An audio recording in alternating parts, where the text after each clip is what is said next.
ilmo yaroo kanoo kale ah yaa ducadaas ku ducaystay iskuulku aaday wadamadaas carabta ka dhacday subaxii marka fasalka ciyaalkii baa adigu qaar edeb darro sameeyeen isagoo edeb darro ma samayn macallinkii wuxuu yidhi yaa sameeyey arrintan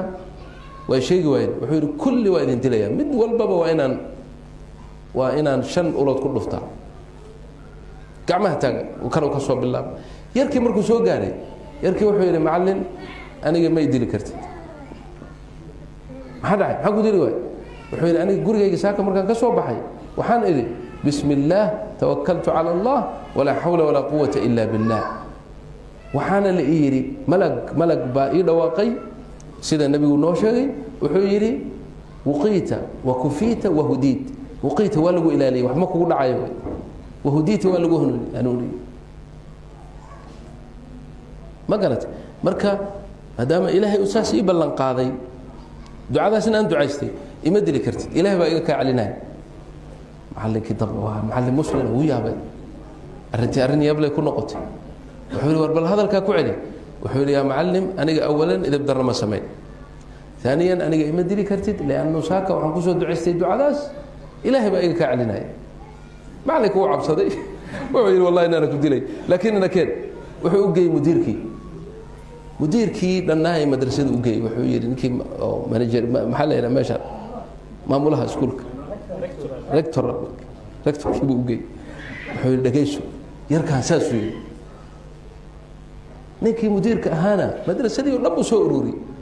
arrintii arrin weynay noqotay bal ilmaha yaqiintiisa fiiriy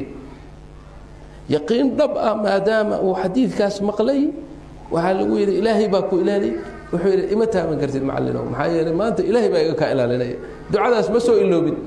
adiga waxaa tiri waa soo iloobaa soo maha haddaadan iloobin macallin kuma dilaayo mise meesha lama bedelo ciyaalka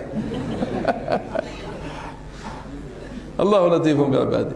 allah yarzuqnaa waiyaakum yaqiinta allah na siiyo haddaan yaqiin la nimaadno dikriga ilaahayna aan daa'imno ilaahay subxaanahu watacaala khayr fara badan buu noo furayaa wax badan oo naga hadlaysanna waa noo hagaajinayaa wax kasta oo naga xumaada muslixuhaa huwa allah waxaan weyne ka nasiinayana waa allah yaqiintaas dhab ah ayaa lanaga doonayaa dhibaato badan baa iska jirta waa la cabanayaa qof walbaba wax buu sheeganayaa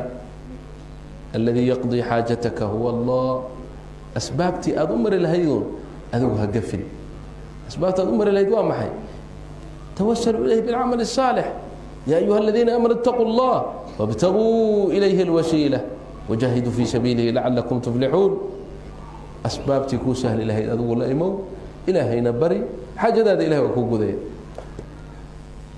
midda kale in sha allahu tacaala walaalayaal ilaahay subxaanahu watacaala wuxuu idinku manaystay oo idiin sahlay umuur fara badan oo dad badan aysan helin yani waddamadan aad timaadeen waxa waaye